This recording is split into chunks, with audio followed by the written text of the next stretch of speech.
The BS Report is presented by Subway. Football season is over. Foot-long season is just beginning. For a limited time, get any piled high regular footlong for just $5. Any footlong, just $5. Hurry in, Subway. Eat fresh. Eat fresh. The BS Report is a free-flowing conversation that occasionally touches on mature subjects. First of all, This is the BS Report with Bill Simmons. it might be cool, I don't know. And if it's not, I don't The care. BS Report with Bill Simmons. Bill Simmons works for ESPN. He's also named the sports guy, and he writes a comical sports column. He must be a popular dude. The BS Report. It's got a real dirty sound, like a rusty steak knife cutting through a well-aged steak. Now. Here's Bill Simmons. All right, welcome to BS Report. Our old friend Matthew Berry, not on the line, in the studio, so we can't even say he's on the Subway Fresh Take Hotline. Joe Mead, can we say that or no? You know what? Let's go ahead and just say it. All right, well, he's on the Subway Fresh Take Hotline, but with headphones on in Bristol. You know what? Berry. I feel proud. I got to be honest, because look at you, embracing the sponsor, talking to your producer. Yeah, you've taught me well, Obi-Wan. I'm telling you, I feel a little bit. Yeah, come on. Like it. Have you ever met Jared from Subway, by the way? I haven't. I'm hoping to supplant him as the face of Subway. I don't think it's going to happen. That guy is a rock star.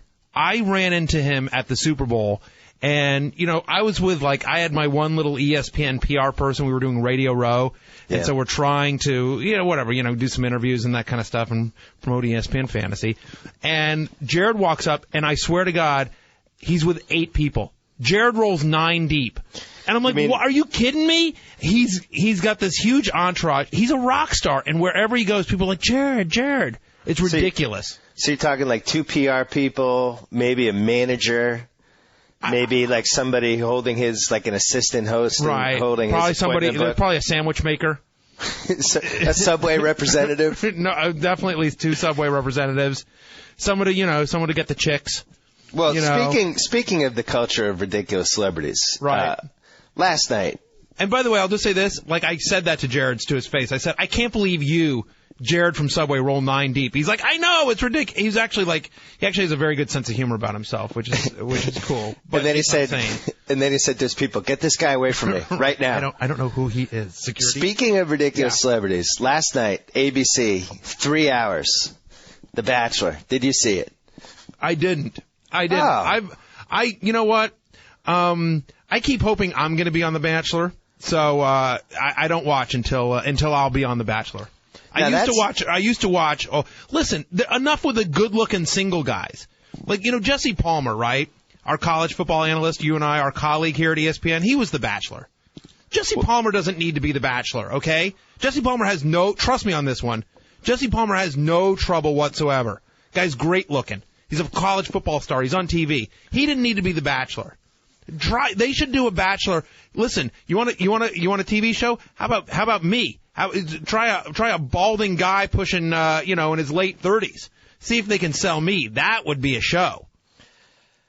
Jesse Palmer now pretends that The Bachelor did not happen. Which is ridiculous, by the way, because anytime you talk to somebody about Jesse, they're like, oh my God, The Bachelor's coming? No one even here at ESPN, they're like, oh my God, I just talked to The Bachelor. And by the way, he knows his stuff about college football. He's actually a great guy. But he's The Bachelor. Everyone refers to him as such. He needs to come to grips with the fact that that show is watched by 12 million people, and it pushed him to another level of visibility that he would not have attained as the third-string quarterback in the Giants. Of course, no question. Yeah. Well, anyway, The Bachelor last night. First time in Bachelor history. They say every year. Well, they say every year it was the most amazing Bachelor ever. Right. So he picks one girl, and then when they do the After the Rose ceremony, it's revealed that in the time between when they finish shooting and the six weeks for the After the Rose, he has now changed his mind. He's now in love with the other girl. And they clear the studio, no audience, and he breaks up with the girl that he was allegedly engaged to on national TV. And she is about as bitter as I have ever seen on television. And she's just don't talk to me, and just storms out. And then the other girl comes in, and the sleazy host, Chris Harrison, is saying, do you still have feelings for him? She's like, I'm not going to lie, I do. She has no idea that this guy just broke up with his fiance. And right. They decide, and they break the news to her that he has now broken up with this other girl he picked. And it's one of the all-time great reactions I've ever seen on television. Like, she's just in disbelief and glancing around, can't process it, and then finally they agree to go on a date. So there you go. So she's sloppy seconds. Yeah, well, but maybe that's where his heart led. I'll tell you, it was riveting. Well, clearly you watched every single moment of it. Well, I didn't. I went to the Clippers-Spurs game, which was another train wreck, I'm sure. Another barn burner. Right. Clips only lost by 25 this time, and then came home in time bigger for train wreck. After Clips Spurs or The Bachelor last night. Clips Spurs, only because the fans now leave in the beginning of the fourth quarter, and they all have this look on their face like they're like they just farted and they want to get out of the room before anybody smells it. And it's just everybody leaving the section in sequence with that same look on their face. And you know how LA works. But at some point, shouldn't they have been beaten down enough to expect this? Well, that's the thing. It's like, it's weird. It's like they're like the husband in some relationship with this horrible wife. They're like Donald Sutherland in Ordinary People. Have you seen just this horrible wife that they can't get away from, but they don't realize how horrible the wife is yet? It's like the wife in John and Kate +8. Have you seen that yet? Have not seen that one. That is, I don't even remember what channel it is on, but I've caught it on cable a few times, and it's ridiculous. It's on TLC. Pod Vader in the studio here. Doing what Joe Meek couldn't. I thought TLC only had midgets and obese people and like conjoined twins. I thought that was programming for them. But this is, I think it's in between the midget. And this is 8 kids. So it's this husband and wife and like 8 kids. And what's hilarious is like I think the show started as supposed to be about like this family trying to raise 8 kids. Yeah. But it's now just about this woman that just berates and totally henpecks this poor guy. And all the interviews, you just see her just totally, and this poor guy just sits there and like crouches like in a fetal position. It's actually brilliant. So yeah, it's like the husband and I guess it's John and Kate +8. He's not a conjoined twin? He might wish he was. After that, you should see it. She just like, this poor guy's masculinity just gets ripped to shreds. I've only seen like 2 episodes, and in the 2 episodes I saw, just this poor guy, you're just like, dude. It's pretty bad. I gotta be honest. Have you seen the show on the conjoined twins? I don't know that I've seen I've seen conjoined twins. I don't know that I've seen a specific show. They're 18-year-old conjoined twin sisters who just turned 18 who have different heads but share the same body but have different digestive systems, and it's unclear if they have the same organs. I've seen a story on them. I've seen like a 60 Minutes or something story. That's a tragic story, I think. It's tragic, but at the same time, it seems like they're relatively happy for whatever reason. It's weird, though. Like, one controls the left arm and the other controls the right arm, and there's just a lot going on. I was on a whole email exchange about it, and one of the guys on the exchange, Kevin Wilds, who we might have to call at some point, he admitted that he was attracted to one of the 2 twins, but not the other. I know Kevin Wilds, and I can't wait to give him. Yeah, he was all for one of the twins, not as attracted to the other twin, but realized that if anything ever happened, he would have to probably love both. But yeah, I mean, how do you ask out one of the conjoined twins? Well, the weird thing is that's a tough row to hoe, right? I mean. Hey, listen, hey, Amanda, can you, I don't even know what their names are, but hey, Amanda, just look away for a second. Yeah. So listen, Becky, think you're great, and just wondering what you're doing later. What's weird is that they both want to get married. Wow. So I guess the other one has to be the bridesmaid, right? Maid of honor. If they were male conjoined twins, like maybe that would work. Maybe it would be like a constant double date. Yeah. I'm fascinated by them. Let's sign them up for Match.com. Oh, yeah? You think you guys are all so great? Here you go. Here's some conjoined twins. I might draft the conjoined twins for one of my fantasy baseball teams because I think I'm going to have like 5. And that provides us a nice segue. I suppose it does. It's a good fantasy baseball name. The conjoined twins? The conjoined twins, yeah. That is a nice one. All right, well, first let's talk about our Fantasy Hoops League. Yeah. We had this league. We found 8 other people to compete against. And they're very bitter about the lack of podcast love that they've gotten. Well, we haven't done a podcast probably in 3 months. No, I know. I'm no Jacko. Oh. That's right. I'm going to be honest. Listen, I'm a person with feelings. I have emotions. I see Mike Lombardi up there on every single day of your body. Yeah. I get jealous, Bill. The issue really is that you're on so many mediums. Am I overexposed? Well, I don't even know if overexposed is the word I would use. What's a word that would be greater than that? See, I'm not at all. Trust me when I tell you who, you disappear for months on end, and then you throw out a couple of podcasts. Every once in a while, you occasionally write.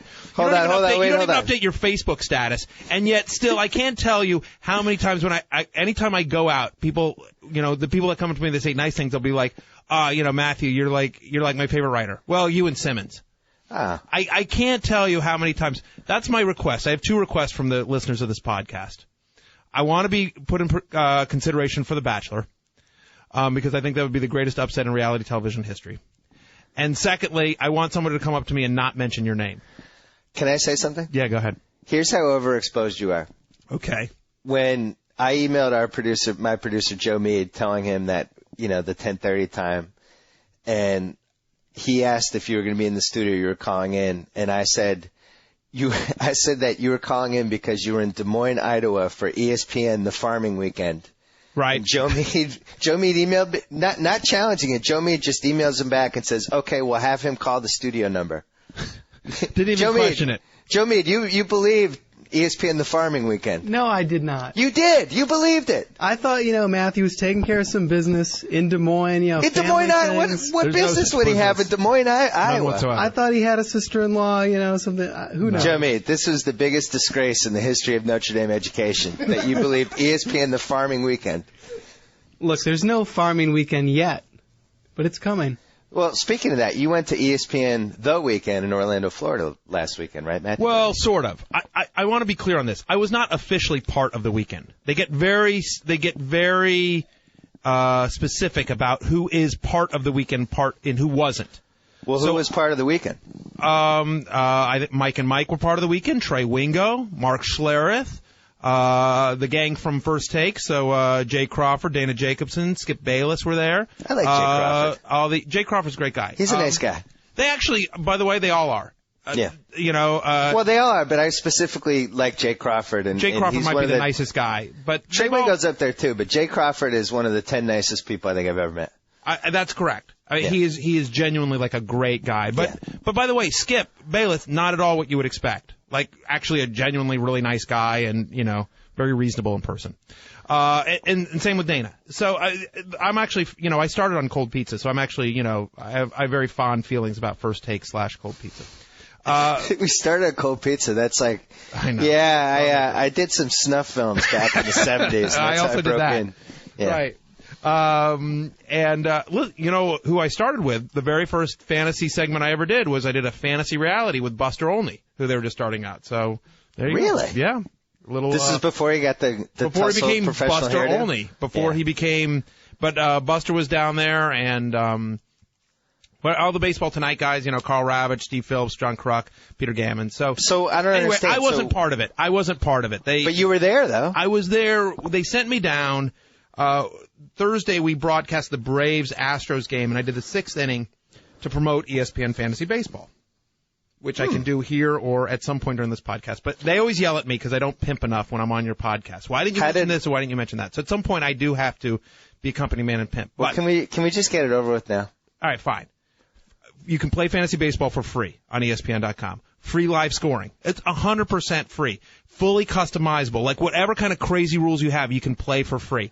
And by the way, this year, and I know you have experience with this because we did it for our basketball league, auction draft capability. You can do an online auction now. I got to say something. Yeah, go ahead. I mean, Lord knows I'm not a company man. In fact, I'm probably whatever the opposite is to my detriment. But our online auction thing is fantastic. Isn't it great? We did it. I did it for your basketball. I told the story, but I did it for the basketball league we created. after I was done, I emailed 9 friends and said, look, just trust me on this Tuesday, 8 o'clock, fantasy basketball. Whatever, it'll be $150. We'll just pay the winner at the end. Just trust me. I would never steer you wrong. And after it was over, everybody was like, had to collectively go outside and have a cigarette. They were so satisfied by it. I loved it. I don't know what makes it great, but I loved it. It's just great. Well, it's the great thing about auctions in general is that you have a shot at every player. Normally in a draft, one guy gets Hanley Ramirez and then no one else gets a shot at him. But here, you just have to pay the much. It's the truest test of fantasy skill, I believe, because it's a little bit kind of the same skills in poker. You've got to read like when do you bid, when do you not bid, do you hold your money, when's a value, when's it not. You have a shot at every single player. Everyone's on the same playing field. And the technology guys, there's a bunch of guys here at ESPN that worked really hard on this, and they did a great job on it. And, I can take no credit for it whatsoever. I had nothing to do with it other than the fact that, at some point somebody said, hey, we're going to do an auction draft. And I went, great, cool. Wait a second. So the only thing you have to make sure you have with this auction draft is a good internet connection. Because in the second draft we did, the one that I didn't do with you, my friend Strick, his internet connection got knocked out for like 8 minutes. Yep. And all of a sudden he's bidding like $26 for Jason Kidd. And we're like, what's going on? And then he bid like $25 for Andre Iguodala. And we're like, oh my God, he's gone insane. And then he came back online 8 minutes later. He's like, man, I just got knocked off. What happened? It was like, well, welcome Jason Kidd to your team, buddy. Right. Well, you have to make sure you turn off the auto. There's an autopilot thing, but so if you want to leave, you can. It'll bid up to a certain amount, but you can also you just make sure you turn it off. But anyway, so it's great. It's all free to play. Blah blah blah. We have free draft kit online. Everything you need to do to win your league for free. Back to the auction. Yeah. I gave you this idea, and you haven't reported on the progress, so I'll say the idea now. Okay. We love the auction so much that we decided that we just wanted to have auction drafts for anything. Right. And so, like, we wanted to do like just top 100 all-time babes. Right. And we just basically we'd input like 200 babes into the auction draft, and then we just have an auction with the $200. I swear to God, we would have done this on Wednesday night if ESPN.com had the capability. So my suggestion for our brilliant tech guys, make a component where I can have an auction where we can just input 200 names, 250 names, whatever. Like you and I could say, let's have an auction draft right now, 80s movies. And we'll put in 50 80s movies, and then we'll have an auction, and we'll see. It sounds stupid, but I guarantee people would do this at work. I guarantee it. Yeah, listen, there's no question that when it comes to stupid stuff people will do at work, you are the king of that. You've made an entire career of it. It's a cottage industry. It's on the list. It's on what we call the roadmap. So I was stopped by the ESPN offices once, and we had a draft of movies where it was 6 people in all, and it was movies that once you drafted the actor, you owned everything that guy ever made on DVD. And we did this for like an hour, and then we stared at the board for another hour and argued about who had the best team. And one of the guys, this guy Dan Silver, I don't know if you've met. Yeah, I know Dan. He went all artsy fartsy. Right. And he, that doesn't surprise me knowing Dan. No, not surprising at all. But he went like he went Steven Soderbergh like. Yeah, he went Steven Soderbergh. And what's the dude who makes all the movies that I hate? He made Rushmore. Who's that guy? The director. Oh, the director, Anderson. Anderson. He went like the Wes Anderson route. It was like he picked all guys that he all could have gotten in the 7th round, so we knocked him after early. that. He went early for the artsy-fartsy stuff. He reached, yeah. But I just think with our auction system, we got to come up with more ways for people to waste time. And I know America agrees with me because they're listening to this podcast right now. No, there's absolutely no question. Listen, if there was ever a career that was made because of people like to waste time, I think it's clearly the sports guy. Thank you. With fantasy baseball this year, there's a couple nice wrinkles for a draft if you have in person. Like I think whoever picks A-Rod, that's at least 5 minutes of jokes, right? Yeah, absolutely. What's your favorite A-Rod nickname? I've been going between A-Royd, A-Fraud, Stray Rod. I pitched that to Sports Nation that we should have had that as a poll. They turned it down. But they can't do that. Yeah, but what's your favorite? I think mine's A-Fraud. I always enjoyed A-Fraud. I like Mr. May. I always enjoyed that one. Mr. May is pretty good. I like A-Royd is funny because I've mentioned this before. I think so many announcers are going to do the Freudian slip and accidentally call him that because it's so close to A-Rod. Right. You'll hear Jerry Remy accidentally say it like 10 times. A-Royd. Yeah, A-Royd. And people forget about, Stray Rod came about when there was a story about him. With the stripper. With the stripper, but it could certainly be apropos now. Right, he's strayed from the path. He's taking performance-enhancing drugs. There's got to be something about the whole I wasn't Pray Rod. You could do Pray Rod. He's been hanging out with Madonna, the whole Kabbalah thing. Well, there's something in there about how that his whole thing he said about how he wasn't being honest with himself, so how could he be honest to Katie Couric? Something about him and the truth. I don't know what that nickname would be, but I now associate the most complicated lie that actually kind of makes sense until you start thinking about it with A-Rod. Yeah. Because that whole thing he said about... I hate A-Rod. I got a great A-Rod story for you. I got a great A-Rod story. Okay. I hate A-Rod, and I'll tell you why. So, I'm a longtime Angels fan. Yeah. And so in 2000, when the Angels were in the World Series, I think it's 2002, right? When they won the World Series, right? So I'm at Game 6. My uncle Norm, has been an Angels fan for like 30 years, had season tickets forever. He's got fifth row behind the plate, crazy good seats. So I'm there in Game 6. And I'm sitting there fifth row behind home plate with my uncle and my then wife and my uncle's wife, and so my aunt. And one section over is A-Rod, Scott Boras, and Harold Reynolds. Okay, who was at the time with part of ESPN Baseball Tonight. Okay, so I see over there, and I'm like, oh wow, it's A-Rod, Harold Reynolds, and Scott Boras, right? Okay, after the first inning, and they're basically 5 rows behind home plate and like the other side of home plate, if you will. So they're literally one section over. And after the first inning, 2 kids, probably 10 and 12, come down holding pens and pads. Okay? And as soon as he sees them, Alex Rodriguez suddenly gets a phone call, pulls out his cell phone and turns away. Is on the call.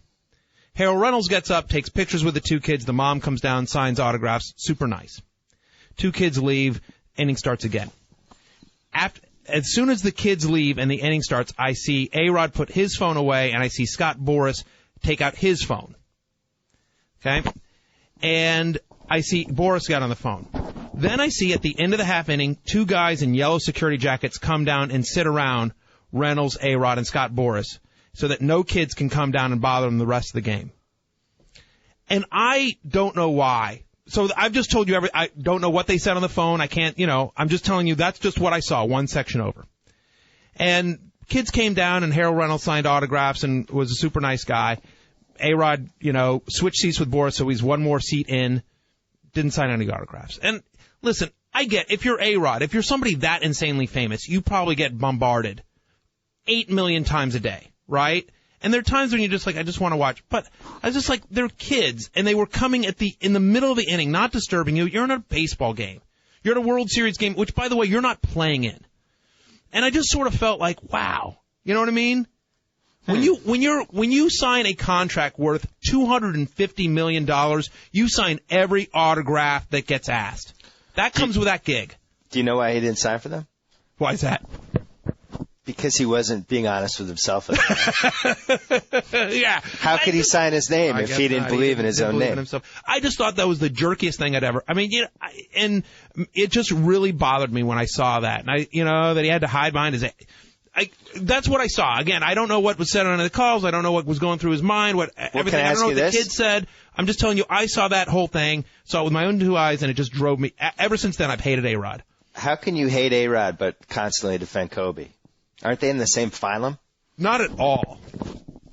Not at all. Because I'll tell you what. Kobe's actually a really good guy. I mean, listen, whatever, he is. Stop. Don't laugh. Listen, miss. Really, you want to go into a Boston Lakers thing right now? I'm not going into anything. I'm just saying. Listen, how's Marbury working out for you guys yet? Listen, yeah. Talk about a winner that you guys just, you guys just signed up. He's our 10th man. Yeah. Kobe is, first off, I've never had a personal interaction with Kobe. Secondly, guy does a lot of different things for the community. And by the way, the other thing is that I don't think Kobe tries to come across as, here's the thing. I think Kobe's very real. You know? And, okay. Hang on. Hear me out for a second. Sure. A-Rod tries to come across as Mr. Nice Guy, as Mr. Man of the People. I don't think Kobe does. I don't think Kobe tries to. Kobe doesn't have a PR coach. Kobe doesn't, Kobe's a little bit like, yeah, whatever, this is who I am. You know?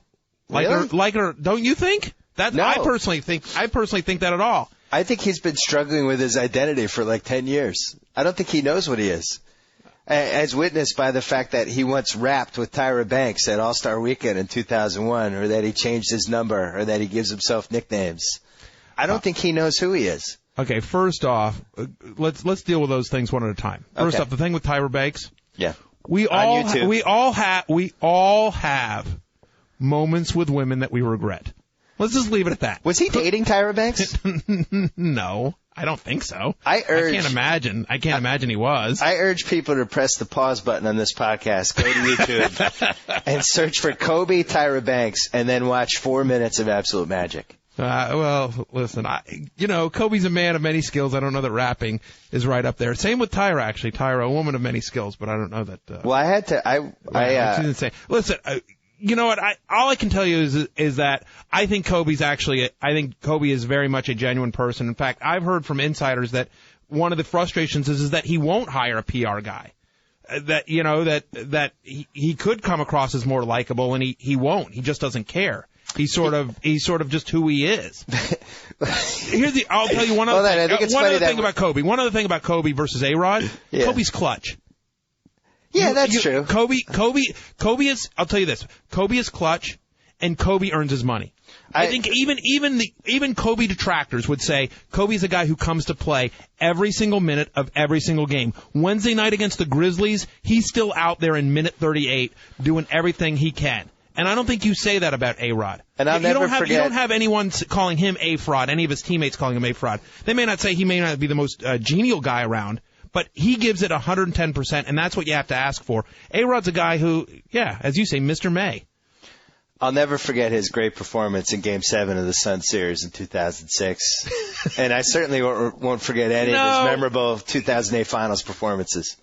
I'm sorry. Well, at some point when you get body checked, eventually you figure someone is going to call a foul. And in the Suns game, by the way, he was trying to get everyone else involved. That was the game plan. By quitting on the court? He didn't quit on the court. He was trying to get – no one else could make a stupid shot. Well, in the third quarter he quit. He did not quit in the third. He did quit. I watched the game. He quit. He did not. He absolutely did not quit. But by the way, in his defense, he should have quit because he was playing with Smush Parker and just a bunch of absolute stiffs. And I think he got so bummed out in the second half that he just stopped shooting. Yeah. Well, they should have. That game should never have gone to Game 7. They should have won the Sun Series in Game 6. Yeah. What was the play? There was a play in Los Tim Angeles. Thomas. It was the Tim Thomas ridiculous three. He hit a ridiculous three. They got a long set rebound. up by a rebound. Yeah, long rebound. They had three guys underneath. Yeah, it was just a total fluke play. And Tim Thomas, of course, another guy that had basically quit on his team, and so he got released because he was on a Anyway, I don't want to hold disgusting. on. I don't want to do the Lakers Celtics thing because it would just be us shouting at each other for 20 minutes. Let's talk about this league that we formed. Oh, the basketball league, yes. Yeah, the Simmons and Berry League. We picked the 8 people, and now we're in the playoffs. It's round 1. The rounds, 2 rounds. It goes 4 rounds total. You and I both made the playoffs. I somehow made it, even though my team was just destroyed by injuries. Yeah, you backed in. You were like kind of in the Eastern Conference. You're kind of like, in the Eastern Conference of fantasy basketball where you really didn't deserve to make the playoffs, but because you had a kind of a weaker division, you snuck in there with a 9-9 record. Although I will give you this, in fairness to you, somewhat. You were fairly high up in points against. So because we did it head to head, the schedule makers didn't help you that much. Well, also, and this is what drives me crazy about fantasy basketball, especially if you do week to week. You can just have these seasons where you just have 5 or 6 guys get hurt on a Monday or a Tuesday, and it just murders you. Yeah.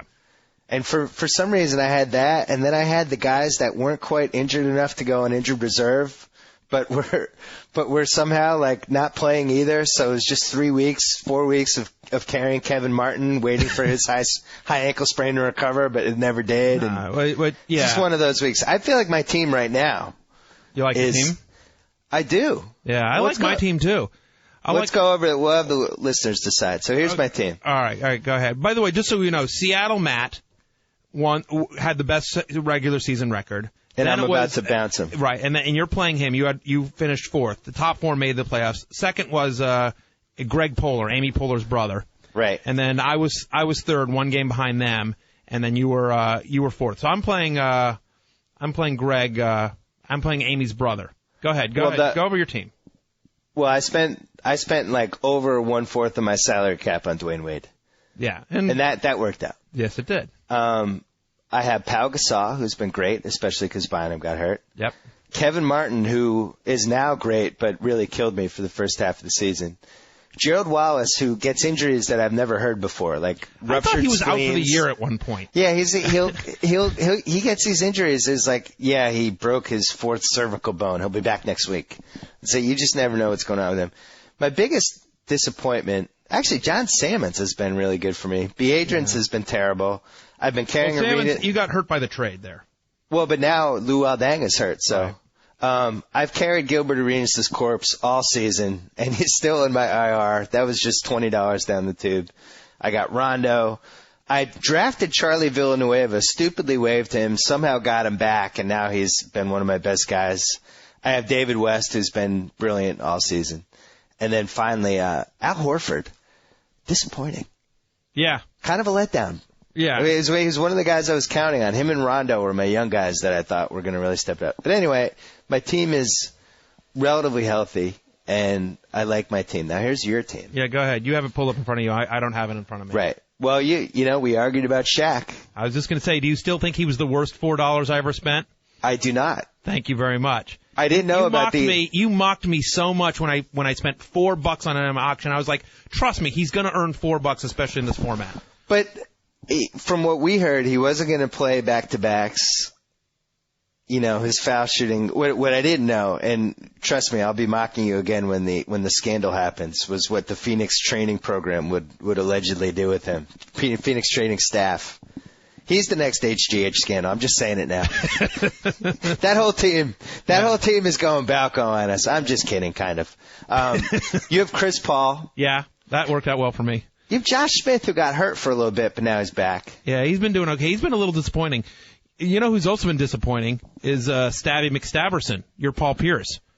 Yeah, you know, I just think he's got a lot of miles on him from the last 2 years. Yeah. I was really counting on. He's so money when it comes to fantasy, Paul Pierce. Yeah, he's reliable. I need him to leave the court and then come back 30 seconds later. Well, the great thing about him is you're getting 80 to 82 games from him. Yeah. He's one of the most durable stars we've ever had. Absolutely. You have Antoine Jameson, who's putting up good stats on a bad team. Yep. Jamal Crawford, who's putting up good stats on a bad team. Decent stats on a bad team. Ben Gordon putting up good stats on a bad team. Yeah, Ben Gordon's been real nice. 23 points a game the last month. Mm-hmm. Marquise Daniels, who I'm sure you picked up. I just picked up this week because he's been going nuts since Ranger went out. You picked up with one of those rules you made up as the season went along that we could pick up players in the playoffs. The playoffs haven't started yet. I picked it up last week before the playoffs started. And by the way, last week it was Sunday. You picked him up 24 hours before the playoffs started. Before the playoffs started, yeah. We had a free agent period. Other teams did too. Just because you blew all your money reacquiring Charlie Villanueva, who you let go, it's not my fault. You're dumb. It's like, anyway. Congratulations. You know what you are? I got to be honest with you. And I want the people that play in fantasy leagues with you to email in. Because you complain about the whiny guy in the league, and you're the whiny guy. You're the whiny guy in the league. I've just never been in a league where somebody could pick up guys during the playoffs. It was a first for me. Well, you play in like one league, and all of a sudden, like that's you play in two leagues, and I do two leagues for each sport. Right, and suddenly that's representative of every league ever. Trust me, I play in a lot more leagues than you. There are leagues that have every possible rule. I've played in leagues where you can pick up guys throughout the playoffs. I've played in leagues where there's It would have been nice to know that was a rule. I would have probably put in for somebody. Had you easily read the rules which have been listed on the website since day one, you would have known that. Chris Paul turned out to be not as... If you had spent less time trying to do auctions about 80s movies... I have no regrets. And spent 10 minutes reading the rules of the basketball league, you'd have been fine. I spent less money on Dwayne Wade than you did on Chris Paul. Yeah, Wade was a great buy. I have no regrets about my Chris Paul buy. If that's what you're getting on, I spent less money on Tracy McGrady than you did on Gilbert Arenas, and at least I got something out of T-Mac. What did you spend on T-Mac? $4. And I spent 10 on Arenas. Yeah. But how did I know Arenas was just never coming back? You could have watched basketball any of the last 2 years. You could have known. Did anyone think Arenas was coming back other than you? I actually did. I never thought the Wizards would be dumb enough to spend $120 million on him if there was a chance he wasn't coming back. It's just common sense. It's amazing to me, considering how closely you follow basketball, that you wouldn't believe the Wizards could do something stupid like that. No. I killed the Wizards for that contract. But the fact that, the initial reports were he's coming back in mid-December. Right. And that's one of the reasons they signed him to that ridiculous deal. But the fact that they, as it turns out, really had no idea when he was coming back and they gave him that money anyway, it's unbelievable. Yeah, well, it's crazy. Hard to believe the league's in financial trouble. So who wins our draft? Our draft? Who wins our league? I actually think it's going to be me and you in the finals. I actually think it's going to be me and you in the finals, too. And it'll just come down to our teams are peaking at the right times, and the other two guys aren't. And that will be fun. Are you prepared to grow your Fu Manchu? Well, I'm more than prepared. And you know what's good is that our teams are pretty even, and it'll just come down to who had more games and which guy had a worse injury in the last 2 weeks. So we have a built-in excuse no matter who wins and who loses, which is nice. I'm desperately hoping, though, it's Shaq that leads me to title because you mocked me so mercifully when I drafted him. He'll get hurt. He'll get hurt. It would serve me right as a Wait a second, fan. though. Yeah. The fact that conceivably and probably we're both going to make the finals, it's pretty good. It's impressive. It's pretty impressive. And the 8 guys that all wrote in and did all these bribes to get in should be embarrassed about themselves. And not just that, but I posted, you obviously are making your preseason fantasy picks. I posted a whole fantasy preview like a week before where listing basically every guy I liked. And all of those other guys read it. And anytime one of my guys came up, they all drove up the price by $10. Yeah, that's true. I paid like an ungodly amount for Dwayne Wade because people knew I was going to pay whatever it took to get him. Yes. So with that degree of difficulty to make the finals, I'm just honored to be here. Yeah. That's the right attitude in case you lose, and then you should be embarrassed. I think it's gonna be. What it'll come down to is what you get from Shaq, ironically, in that last 2 weeks. I sadly agree. I need Josh Smith to step up too, but let's talk about anything else. No, let's talk about fantasy baseball. Sure. Okay. So, how you feeling about sleepers at this point? Is it still too early? Can you give us like 5 sleepers? I can give you 5 sleepers. I can definitely Let's do give you it. 5 sleepers. By the way, though, guess what I'm doing? You might be. I can't decide if you're going to be mad about this or happy for me. Okay. But so a week if it involves sex with a woman, I'm happy. Thank you very much. You're welcome.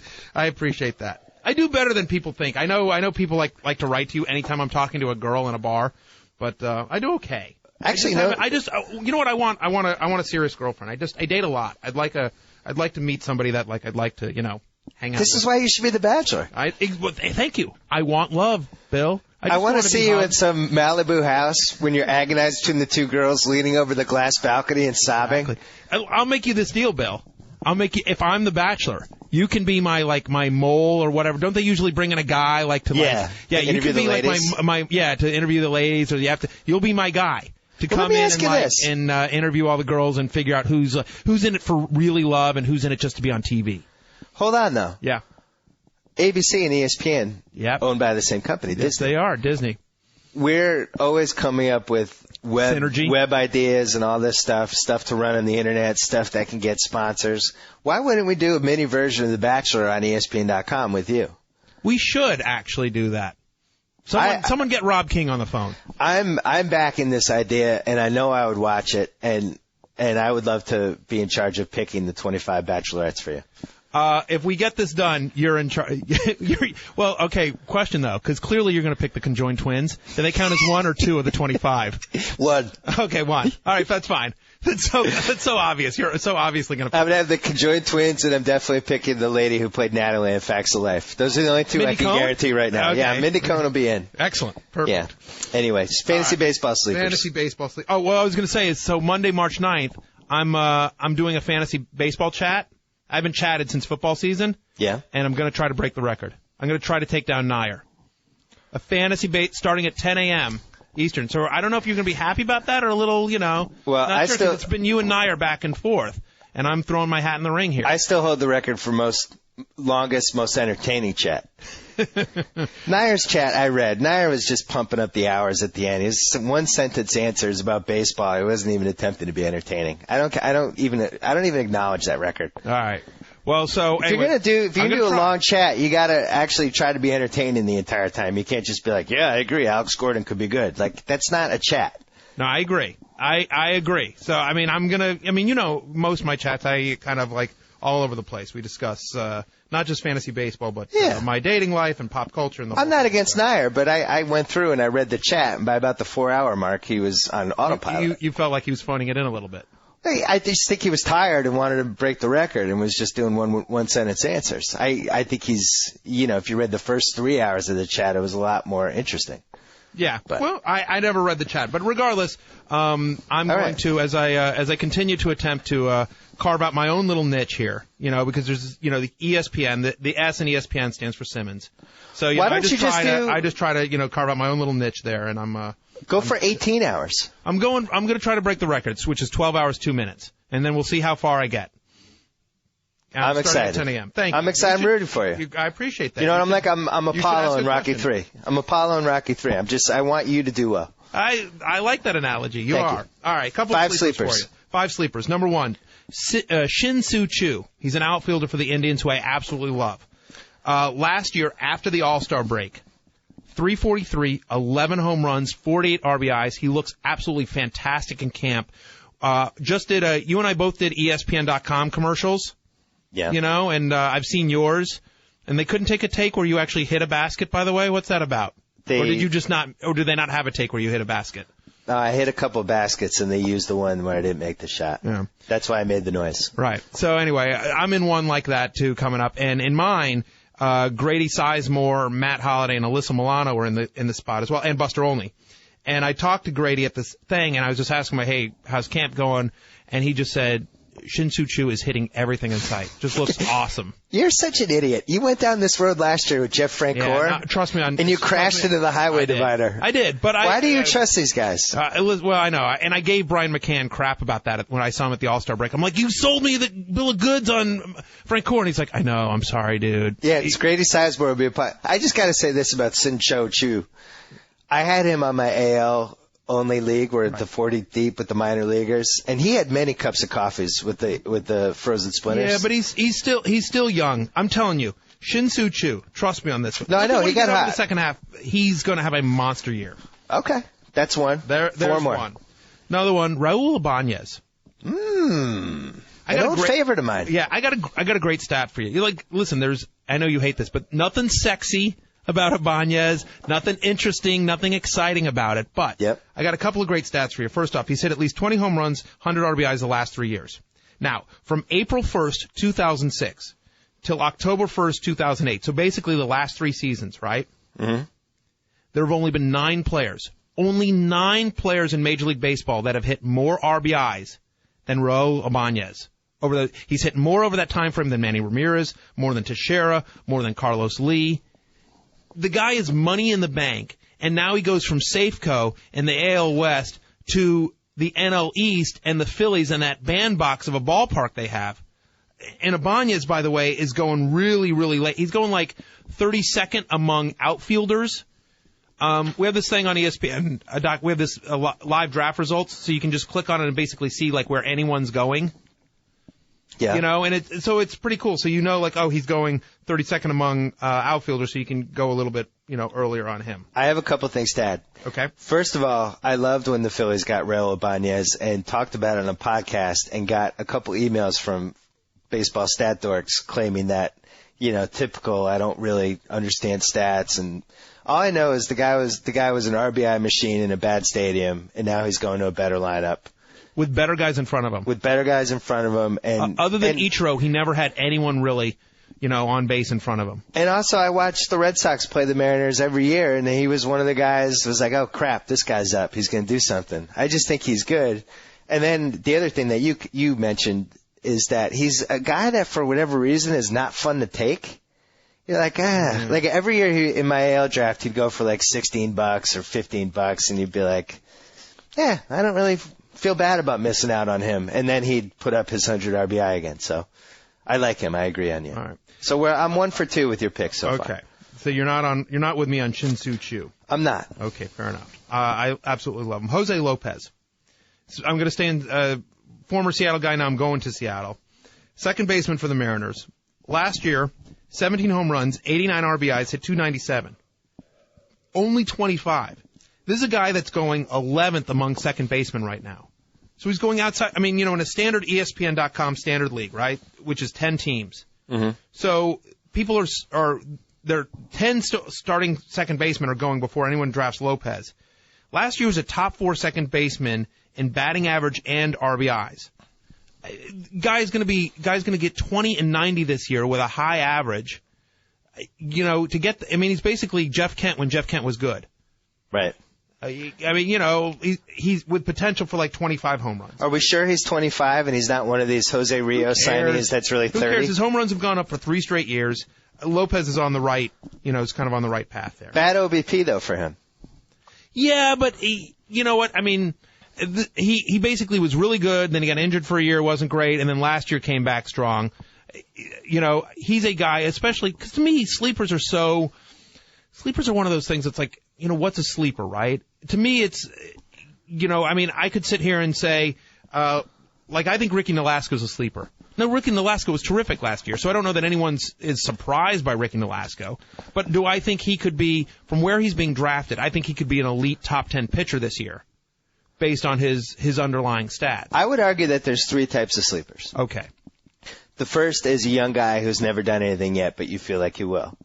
The second guy is a guy who's established a few seasons of whatever productivity, but you feel like he's going to jump to another level. And then the third guy is a guy who's in his 30s, who you kind of feel like you know what he is, but he has either one last jump in him or a comeback season or whatever, like Chipper Jones last year. Right, or Aubrey Huff last year. Yeah, so those are the 3 types. Okay.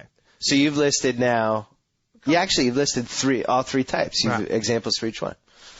I'll give you another guy, like a guy that I absolutely love. I'll stay out in the AL West here. Jose Arredondo. I love Jose Arredondo. We tried to trade for him up to anticipating K-Rod leaving, but we tried to trade for him for 3 solid weeks, and the guy just wouldn't give him up because it's a keeper league. But I agree.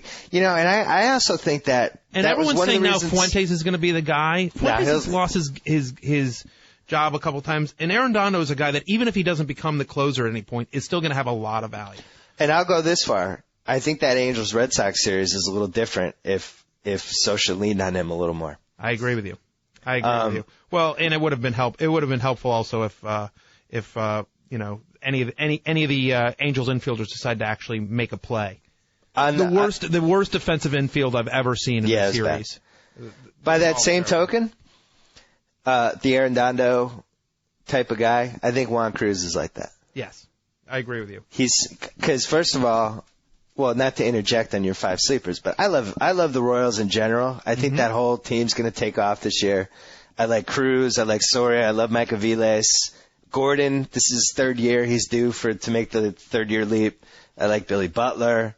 I just like that team. If you have a couple Royals. And by the way, Jose Guillen is another one of those guys, kind of like Ibanez. Like Ibanez, that's just, there's nothing interesting about him, but, always puts up numbers. Let me throw one more guy at you, because I think this guy's an official sleeper, is Coco.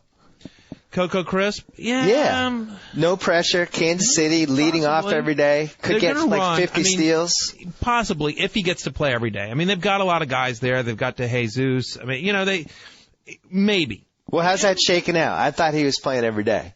I think they've got a lot of guys there, and I don't think they've exactly figured out what they want to do there. But Butler's the DH, and then they have Guillen, Crisp, and DeJesus in the outfield, right? Say that one more time. I'm trying to think of my Kansas City here. I'll look it up as I'm talking. But right. Butler I was looking it at up DH while you're talking to. Butler DH, right? Crispin center. Mm-hmm. DeJesus in left or right, and then Guillen in left or right. Right. Isn't that their team? They've got Tayen. You're forgetting about Mark Tayen. Oh, crap. Because they've got Gordon at third. That I knew there was something. And Joey Gathright is still around, I believe. Yeah, you're right. So they have. That's the thing. Yeah, but you got 4 guys actually you have 5 guys for 4 spots. I mean, the at-bats are going to shake out. And plus, DeJesus is a lefty and Jose Guillen's a righty. I see them kind of maybe cutting bait with Guillen. Yeah, maybe. I mean. Or trying to trade him or something. Very possibly. I mean, they've got. Right now the depth chart has Tayen on the bench. Sort of backing up a couple of different places. Oh, we forgot about Mike Jacobs. Oh, I love Mike Jacobs. That's Mike Jacobs. 30 homers. Yep. I like this Royals team. And then you got, for the starters, Gilmesh, who's by the way, another. Gathwright's no longer with him, so I was wrong on that one. Gilmesh is one of those Ibanez types that you don't feel great about taking, but he ends up starting every week for you. Greinke, Bannister. Greinke's terrific. I got a great stat for you on Mesh. Last year, after the All-Star break, he was lights out. Only 4 pitchers had more strikeouts than Gilmesh. Yeah, he was great. I'm not a fan of Hokovar, however you say his name. He's young. I mean, he's a young guy. They probably rushed him a little bit too much. He's got skills. I think they rushed him. I think he's probably a year away. Kyle Davies isn't bad either. He's not great, dude.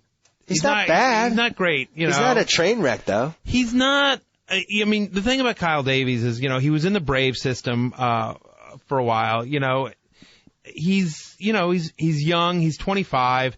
I'm looking up his numbers right now. Well, look at his September. 2.27 ERA, 31 innings, 198 batting average, 24 Ks, 7 walks. 7 walks. He was great in September. I saw him pitch one good game and thought he was good. Well, there you know what? I'll tell you one thing. The Kansas City. If you were in an AL-only league, I think he's worth a gamble. But, I mean, he was always a highly touted prospect in the Braves system. He's just a guy that I think he's going to be inconsistent. He's not going to get the run support with the Royals. I agree with you that I think like the Royals are a team like that. I think the Mariners are a team like that, where there's actually like a lot more fantasy value than you might think. A guy that I absolutely love is Ubaldo Jimenez. Actually, the Rockies pitching staff, I think, has some nice sleepers on it. Ubaldo Jimenez had the quietest 3.99 ERA last year in the majors leagues, and you look at what he did after the All-Star break, had a 3.68 ERA. Him and a guy named Jorge De La Rosa, who I think is also going to make the rotation for the Rockies, was absolutely lights out as a starter after the break. So it's no longer like you have to avoid Rockies pitchers. And certainly if you're in a league where you can, change them out, you don't have to start them at home. But look, Aaron Cook got 16 wins for that team last year as a starting pitcher. Ubaldo Jimenez was terrific, and his underlying numbers are great. Same with Jorge De La Rosa. So, the strikeout to walk rate is terrific on both of those players. I got one other guy I like, the Gambino. You know what? I'm actually okay with that one. Going back to Oakland, pressure being off. Yeah. I mean, I think you're right on that one. Actually, I think you could be okay. Batting behind Matt Holliday, possibly. Yeah, well, yeah, and Holliday, by the way, is a guy that I think is going to have a big year too. People are like, oh, he's going to Oakland, his value is killed. I mean, guy still hit over 300 on the road. He was 28 of 30 in terms of stolen bases last year. The A's run more than people realize. Yeah. Most people think Oakland doesn't run. They were actually middle of the pack in the American League last year in terms of stolen bases. So they tend to let people run if they're smart about it. And obviously Holliday takes his chances. And the great thing about Holliday, though, is he's not going to be in Oakland he's only going to be in Oakland for half the year. They're going to trade him. I love him for 2 reasons. First of all, I think he's just good, and I don't think the whole Colorado skews the stats thing applies to him. I just think he's a good hitter, and I really wanted the Red Sox to get him. And then second, as you said, contract year. Yeah. It's in his interest to have an awesome season so he gets paid a lot of money. And he's in a division where he's going to be facing, not the cream of the crop pitching-wise. No. Talking about 57 games against maybe he's going to see Rangers, 5 good pitchers. Yeah. Irvin Santana and Santana's a good pitcher, but I mean, you're getting the range. So, I mean, Felix Hernandez. That's really it, though. I like Bedard as a sleeper this year. Contract year for Eric Bedard. I think he comes back healthy. Brandon Morrow, I absolutely love. Another young pitcher for Seattle. Really like Brandon Morrow. Really like him. What about Joey Devine? really like Joey Devine. I'm just not convinced he's going to. I mean, because Ziegler's been terrific too as the closer. Why would they? Well, but on the depth chart right now they're saying Devine is the closer. Right but now, why? Ziegler basically converted every save opportunity. I think the idea is because Ziegler is a little more flexible. Like they can use Ziegler kind of in a Scott Shields role where he can go 2 or 3 innings. I don't know that they feel the same way with Devine. That's my guess. I mean, that's purely speculative at this point. What about Juan Rivera? I like Juan Rivera. You know what? He's always been able to hit when he's been able to stay healthy. I'm not as freaked out about the Angels not keeping Teixeira as some are, because I think Juan Rivera will hit. Well, they certainly wagered on him because they eschewed pursuing Manny to give Juan Rivera 3 years, $12 billion. Yeah. He's always you look at his stats, you look at Juan Rivera's stats. He's always been able to hit when he's stayed healthy. The problem for him has been able to stay healthy and been on the field for an entire season. I think this is his last chance saloon for Kendry Morales. I'm not 100% sold on him. I don't like any of those quote-unquote prospects that never made it on the Angels. They had like 10 of them. Although, I'll tell you, catcher is really deep this year. Yeah. And Mike Napoli is one of those guys that I think you can get fairly late who's going to put up good numbers. If you had your druthers, though, you would have rather they didn't sign Juan Rivera and just spent $75 million on Manny, I hope, right? Well, of course. Well, why wouldn't they have done that?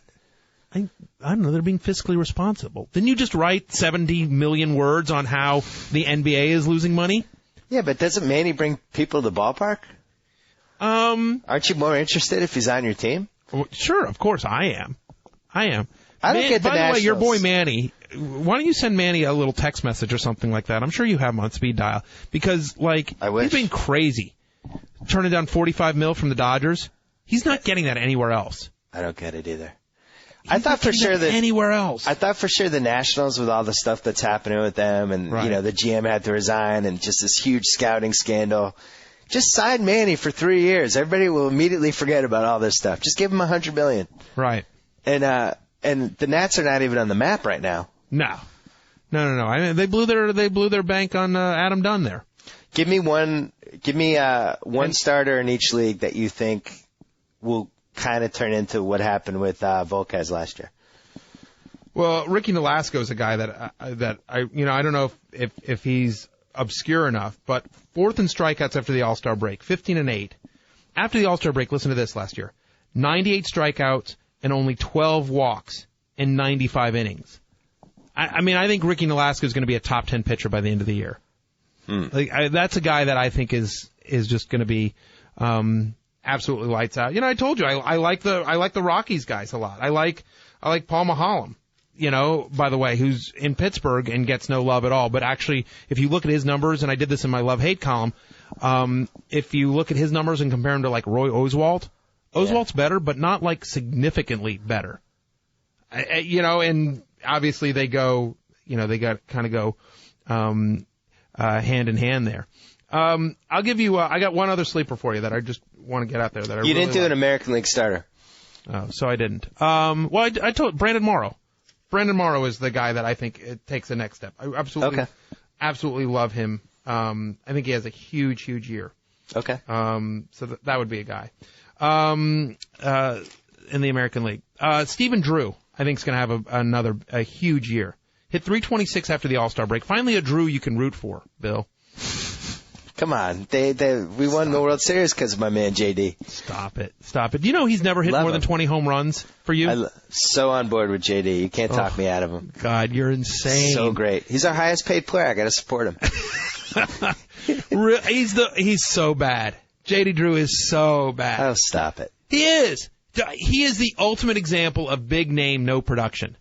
I got to give you 3 Red Sox sleepers. Go for it, please. I don't think there's such a thing as a Red Sox sleeper. Well, but there as long as you exist in big media, I don't think there is such a thing as Red Sox sleeper. There's 3 Red Sox sleepers. Okay. David Ortiz, I think, is going to have a big year. Stop. And here's why. Oh my God. He was hurt all last year. And he's gotten healthy how? I just think he's healthy.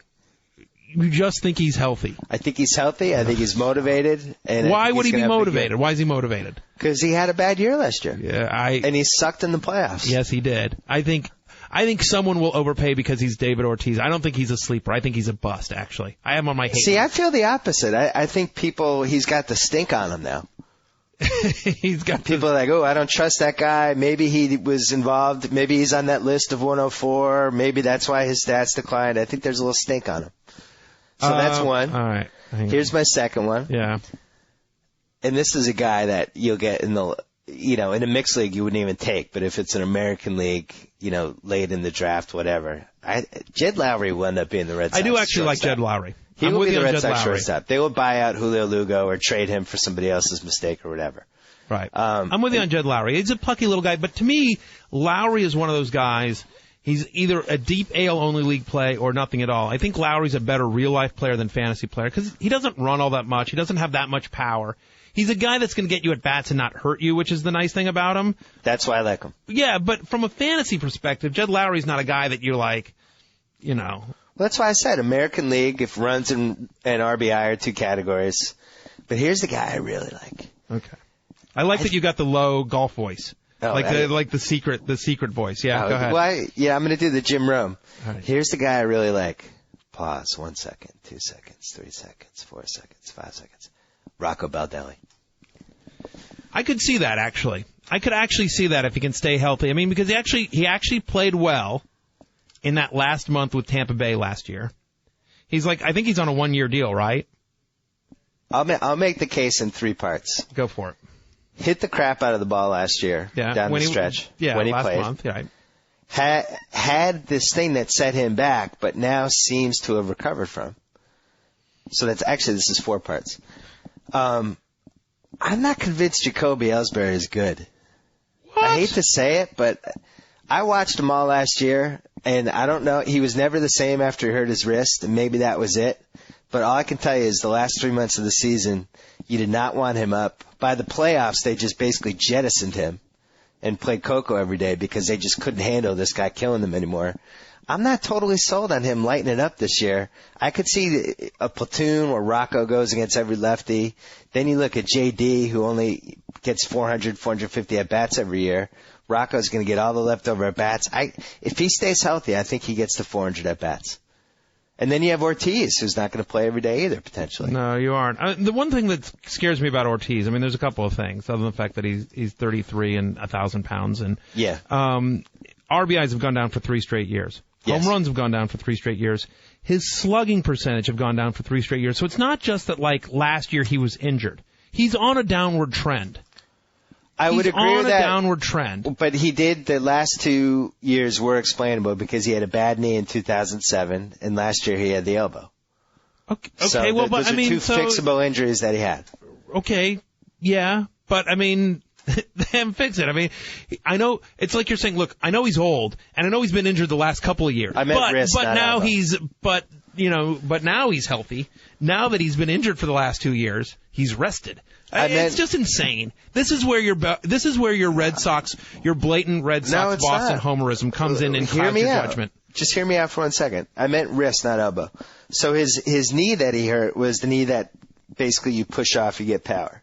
Then last year, you know baseball, you hurt your wrist. There's no worse injury to have for a power hitter. I just think it's conceivable that he could bounce back with a monster season. And of course, for what he'll go to. Of course it's conceivable. It's conceivable for a lot of players. By the way, how much did you freak out when the news came out that Big Papi's been hanging out with that band? I'm ignoring all of it. The band trainer that hangs out with A-Rod too?